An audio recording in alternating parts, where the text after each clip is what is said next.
அரசு போக்குவரத்து கழக தொழிற்சங்க கூட்டமைப்பு வருகின்ற 15ஆம் தேதி முதல் காலவரையற்ற வேலை நிறுத்தம் அறிவித்துள்ளது.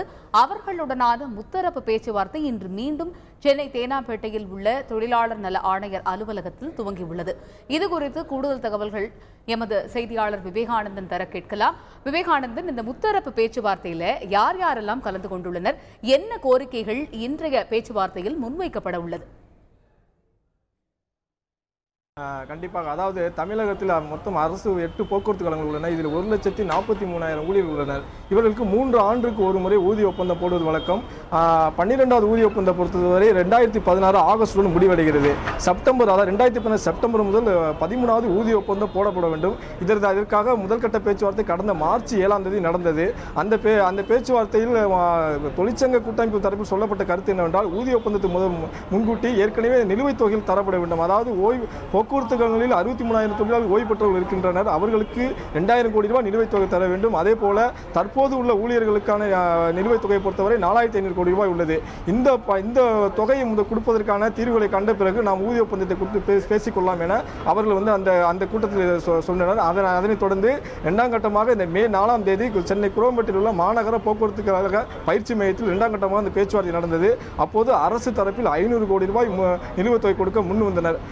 அப்போது இதற்கு இந்த பேச்சுவார்த்தையில் உடன்பாடு எட்டப்படாத நிலையில் போக்குவரத்து கழகங்கள் அன்றைய தினமே மாலையே சென்னை பல்லவன் இல்லத்தில் கூடி முழுமையான நிலுவைத் தொகை எங்களுக்கு தரப்பட வேண்டும், இல்லையெனில் இதுக்கு முடிவு தெரிய வேண்டும்.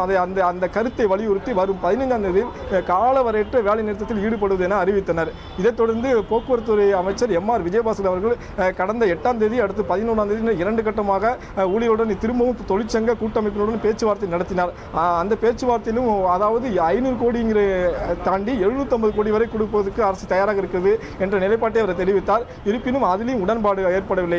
மீண்டும் அவர்கள் தங்களது வேலை நிறுத்தத்தில் உறுதியாக இருப்பதையே போக்குவரத்து தொழிற்சங்க கூட்டமைப்பு தெரிவித்தனர். இந்த சூழலில் இவர்கள் இருவரையும் கூப்பிட்டு ஒரு சமரச பேச்சுவார்த்தை நடத்த வேண்டும் அடிப்படையில் சென்னை தேனாம்பேட்டையில் உள்ள DMS வளாகத்தில் உள்ள தொழிலாளர் நலத்துறை ஆணையர் அலுவலகத்தில் சிறப்பு அதாவது தனி துணை ஆணையர் யாஸ்மின் பேகம் தலைமையில் நேற்று ஒரு சமரச பேச்சுவார்த்தை, அதாவது முத்தரப்பு பேச்சுவார்த்தையாக நடந்தது. இதில் 2 தரப்பிலும் அழைத்து பேசப்பட்டதில் இவர்கள் அந்த 750 கோடி நிலுவைத் தொகை ஒரு தருவது இருக்கட்டும், மீதமுள்ள அதாவது இவங்களுக்கு மீதமுள்ள நிலுவைத் தொகைக்கு என்ன மாதிரி கொடுக்க போறீங்களா அதை ஒரு எழுத்துப்பூர்வமாக கேட்கிறாங்க. அரசு அறிவிப்பாக இருக்க வேண்டும் என்ற ஒரு கோரிக்கையை அவர் முன்வைத்தார்கள். அதே போல ஓய்வு பெற்றவர்களுக்கு மாதந்தோறும் ஓய்வூதியத்தை பொறுத்தவரை 91 கோடி ரூபாய் கொடுக்க வேண்டியிருக்குது. அதுக்கு எப்படி கொடுக்க போறீங்களா, அதுக்கான திட்டம் என்ன?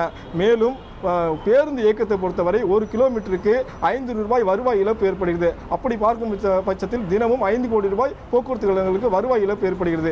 இந்த தொகையை ஈடு செய்யாவிட்டால் போக்குவரத்து கழகங்கள் தொடர்ந்து நஷ்டத்தில் தான் இயங்கும். இந்த சிக்கல் தொடரும். ஆக அதற்கு தீர்வு விட வேண்டும். பட்ஜெட்டில் நிதி ஒதுக்கீடு வேண்டும், ஒரு அரசு அறிவிப்பாக வேண்டும். இவையெல்லாம் உறுதிப்படுத்த வேண்டும். 750 கோடி ரூபாய் கொடுப்பது முதல் கட்டத்தமே கொடுப்பது சரி.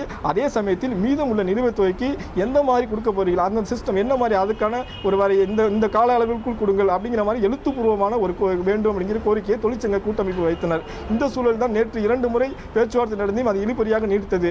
தொடர்ந்து இன்று மதியம் 12:25 மணிக்கு இன்றும் தொழிலாளர் நலத்துறை அந்த தனி துணை ஆணையர் யாஸ்மின் தலைமையில் மீண்டும் இன்று பேச்சுவார்த்தை துவங்கியுள்ளது.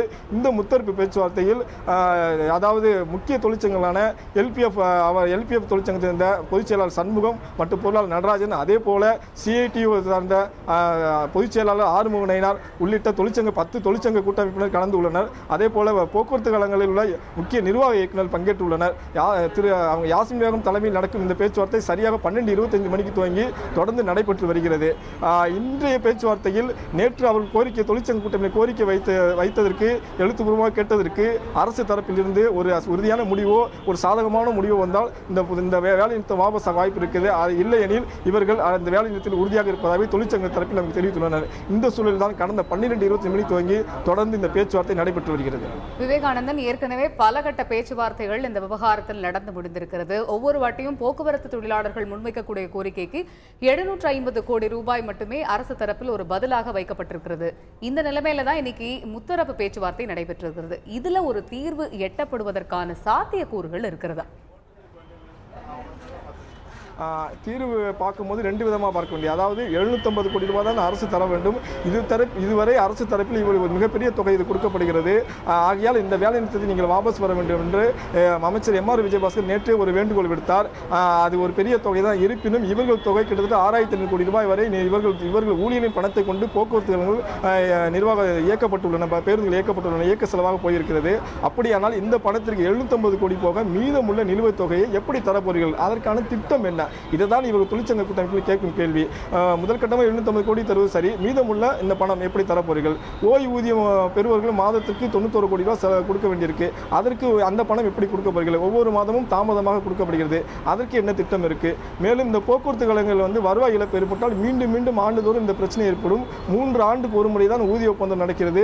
ஆக எங்களுக்கு இந்த இடைவெளி, அந்த வருவாய் பிரச்சனையை தீர்க்க வேண்டும். அதாவது அந்த வருவாய் இழப்பு போக்குவரத்து ஏற்படுகிறது. அதுக்கு அரசு தரப்பில் எவ்வளவு பணம் கொடுக்கப்படும், அதை எல்லாமே ஒரு அரசு அறிவிப்பாக எங்களுக்கு வேண்டும். வாய்மொழி உத்தரவாக இருந்தால் அது எங்களுக்கு தீர்வாகாது என்பதில் அவர்கள் தெளிவாக இருக்கிறார்கள்.